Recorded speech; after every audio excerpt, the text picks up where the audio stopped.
Well, what we're going to talk about is our most rewatchable films of the decade, and we'll go year by year. And the reason we decided to go rewatchable because what are the things that are the most fun or most enjoyable, or the ones that you're like, okay, I just can't get enough of that movie. Absolutely. And so, if all of us were going to a desert island, which films would we take with us? One from each decade, and also we'll start it out to make it a little easier. If there was one franchise film that you could take with you, and at least one of those films, this could be a franchise throughout history, but at least one of those films has to be created within the last decade.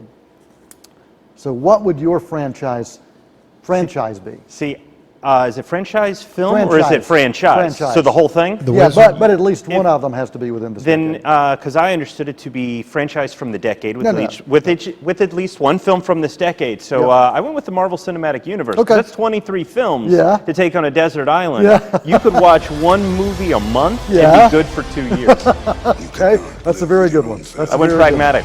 All right, I like it, and that covers a whole decade of Bush films. And that's a whole lot of genres. It is. Oh, what about you, Mr. Tillman? The Harry Potter franchise. Okay. It's just a complete universe that J.K. Rowling created, and the performances get better, and the scripts get better, the movies get better as they go along. Yeah, and to have the same cast, that same core cast. And that was not the original plan, I think they were going to replace the cast, after each film or two? Because they figured they'd grow out of them. Right. And then they hit, and thought, well, let's see how fast we can turn these things out before they do, start having to shave. Yeah, it really worked. For me, Star Wars. It covers my childhood, my early teen years, and it also covers the teen years of my son. And so we had a chance to kind of bond over Star Wars and being able to watch these new versions of continuing the Skywalker saga yet again, and kind of through his eyes and through mine, almost reliving my childhood. So I take every Star Wars film that's out there. Yeah, even the prequels. Yes, even the prequels. Well, they add a little bit. They do add a little bit. Well, you get to see the story. Yeah, like racism. They add the story. Don't forget. They add the story. They add to the story and they give you the backstory. So there you go. Those are the franchise films. And when Thomas comes out, we'll ask him to share his franchise film as well. Tim, I'm sorry, buddy, you don't get to play. You don't get to play this week unless you've got little cards you can hold up with your names. You don't. Okay, you're going to skip. Oh, we should have done that. We should have. We should have. He's feeling but there's left still out. time, because you're going to go to sleep in a few minutes and just, No, it'll like be the all right. audience. All right, 2010. We're going to start at 2010 after we've done the franchise thing. For me, and what we're going to do, I'll do 2010, Douglas will do 2011, and then Greg 11, 12. You'll get it. Wait a minute. You'll catch on. All right, no, You'll catch wait, on in a what? minute. So for 2010, my film is a franchise film. Toy Story 3 was a film that I thought really wrapped up the trilogy. And I thought, if there's nothing else, I'm fine. And then, of course, this year we got Toy Story 4, and I'm like, man, how do they keep doing it? How do they keep doing it? But I loved the entire Toy Story franchise, but really loved Toy Story 3, really the whole friendship aspect and what are you willing to do for your friends and how far are you willing to go. Loved that movie. Right on. All right, 2011, sir. 2011, I went with a film that I'm going to wager, if you guys saw it, you probably forgot about it, but it holds a special place in my heart. It's a Nick Cage movie called Drive Angry. Nicolas Cage. He's done 5,222 films in this decade. I didn't expect to hear his name today. This is a film that is exactly what you expect from it. It is straight up grindhouse. It is Nick Cage, Amber Heard, William Fichtner. They are having a ball. And this movie, I ended up seeing it on home video, and I wish I'd seen it in the theater because it just goes all out with these 3D effects that it threw in there. But in particular, that movie was with me during a particular difficult time in my life. And it came on while I was in the hospital, and it just kept me company in the middle of the night. And it is something I watch every year, and it continues to just give me the giggle fits. So you watch it every year, kind of like yeah. I watch Christmas Vacation every year, right? There you go. Yeah, absolutely. And you also, you watch it before you go on a long drive. Drive Angry, it gets you prepared. Oh, you get pumped. You get pumped. And not just because of that, but Meatloaf doing a track, that always gets you excited. Absolutely. That makes it all worth it. So if you're a fan of road rage, then there you go. That's right. Yeah. 2012, what song do I was Greg Tillman torn list? between Lincoln, Spielberg's Lincoln, and Abraham Lincoln Vampire Killer. And it was a toss-up. To be honest, I kept getting the two confused. So I just threw that one out and went with Skyfall. Skyfall, Nice. It's just a great, by far the best Bond picture in my opinion. Okay. Daniel Craig, you love Daniel Craig, don't you? Not initially, but he really grew on me, Yeah. and particularly with this one, that one sealed the deal. Yeah. Skyfall, good So film. much right about that. All right, awesome. Skyfall is Tillman's pick for 2012. 2013, there's a movie, this is on actually the list for both me and Douglas, About Time. It's rare that you see a time travel related romantic comedy. Yeah. It's hard to make that work. An earlier one of the decade did that for me as well. That was a bit different, and hopefully we'll be able to talk about that one a little bit later. But About Time just really clicked with me. I love the casting, I love the story, and Rachel McAdams. I was thinking about this morning. If there was any actress that I'd want to invite over to dinner, at my house during Thanksgiving or for, the holidays, it would be a couple of them. Jennifer Garner would be one of them, and Rachel McAdams. They just both are just kind of the girl next door type, and they're just fun, and I really enjoy their films. What is it about that movie that you like? It is the father-son relationship. Okay. It is. It is the way that they depict that, and the fact that the time travel aspect isn't a central component. Mm-hmm. It's more about how we go about our day and how we look at our lives. And I really love both of those things. Yeah, good film. It's a shame that wasn't seen by more people. I agree. Yeah. I agree. For a Richard Curtis film, it's kind of a surprise. Yeah.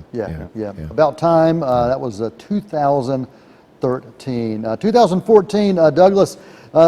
This is a kind of talk about franchises. It's one of those that changed the face of what we expect with action films for this decade. Little bit. This is it's actually kind of a sleeper when you think about it. It's not so much now with the sequels, but John Wick, when it came out in 2014, nobody really went and saw it. It just a lot of word of mouth. It's a very small film. I mean, it came out in October. Nobody was really expecting it to do anything leading into award season and coming out of Halloween. But it just sticks with you. It is a lean, mean film. You can tell that it takes some inspiration from Indonesian films that were coming out, The Raid Redemption and a few others. And it continues to follow that tradition and just builds up on it. It is a phenomenal film that I wish 2 and 3 would sort of look back on and go back to, because they're getting more complicated now, but it is so pure and so wonderful. Yeah, low budget, high octane is the way I always describe the John Wick films. Well, especially the first one. Awesome. So that was 2014. John Wick is on our list of most rewatchable films of the decade. Greg Tillman, 2015, what is on your list? You called out Pixar earlier. I'm going to go back to them with Inside Out. Oh. Yeah. It resonates so much on so many different emotional levels. It's a beautiful film. Yeah, you really hit and it. So well cast. Lewis Black is Anger, really. That was a stretch for him, I understand. Yeah. Well, you hit it. I think the emotion of that film, and I remember watching that film and realizing, wow, and Pixar does it so well. And visualizing those emotions. Yes, Yeah. but they can find a way to connect with children and adults alike. So the Pixar films, I really see as family films, not necessarily kids films. Yeah. Because the way they're able to speak to the audience. But yeah, just a wonderful, wonderful film. And as with many of the Pixar films, it'll make your eyeballs sweat. It'll definitely make your a little bit eyeballs more sweat. than once. Absolutely. Right. Well, 2016, I am going to go with a film that's actually another double whammy for us, Sing Street. And this is probably one of my favorite films, period, of the decade. I can go back and watch this movie over and over and over again. Another independent kind of low budget film. I was introduced to this film. I missed it the first go round, but Sean O'Connell, who was a friend of ours, he saw it early, and he said, "Noel, if you don't see any other film this year, go see Sing Street." And he knew my love of music, especially growing up and working in a record store. Yes, a record store in the mid '80s. He said, "This is going to connect with you on levels that it probably wouldn't just regular people." And he was right. He was absolutely right. And I got a chance to show this movie to my son this year for the first time, and I think he appreciated it probably as much as I did. Just give me a nod in there, Thomas. back on the Tim cam. I think Tim's asleep. Yeah, did you? Yeah, you felt that way? Woke up Tim. You felt the love of Sing Street? He's not even listening. He's just nodding. He doesn't have a I think they're clue. both watching TV. They're not even hearing what you're saying. Maybe they put on Drive Yeah. Angry. We don't know. Absolutely, We don't know. absolutely. But Sing Street for me really connected on those levels. Oh, absolutely. I was actually listening to the soundtrack during the drive over here. It's just happy, sad. Yeah. It's the best way to describe that film, which is, in fact, a line from the film. It is a beautiful movie, and the songs continue to resonate. It is the perfect definition of timeless. Yeah, and if you really want to do something cool, turn on the movie Drive Angry, but listen to the soundtrack with Drive It Like You Stole It from Sing Street. Oh, and it you would got fit beautifully. It would fit beautifully. And you It'd be got so something. great. All right, well, Mr. Tillman, why don't we go with you for 2018? Coen Brothers, The Ballad of Buster Scruggs. All right. I mean, you really have 3 or 4 or 5 movies into one, really. They're all the anthology on the Western genre, and the Coen Brothers' take on that. So that one You really get clicked tired- with you. Huh? That one really clicked with you. Well, I love that movie. Yeah. It sounds like you didn't like it. Yeah. I don't remember the review. We did so many shows. It's probably one of my least favorites, but I did love the anthology aspect of it, and I loved, Figure out watch one of them, you can get tired of that after a while, and then you watch another one. So Yes. again, you kind of like 5 movies into one. Yeah, okay. Shorts, Awesome. but I'll go still. with that. Yeah. All right, well, we actually made it to 2019, so we are going to be able to get through our whole list probably when Thomas comes back. 2019, Douglas. Knives Out.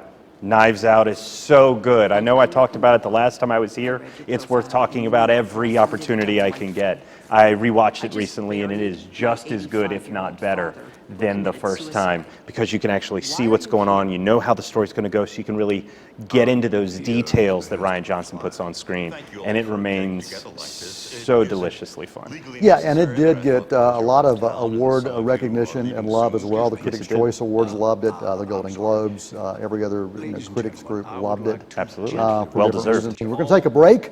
During the break, we're going to get Thomas Manning back out here, actually get him out here, get Douglas back to hang out with Tim, and we're going to go back through these all over again for the ones that we didn't get a chance to mention. And do you want me to mention yours when we get around to yours? Sure, if you like. All right, I will mention. I won't be able to tell why he liked them, but I will definitely mention why Douglas, or what Douglas liked. Take a break. Intermission right here on Meet Me at the... Are you real?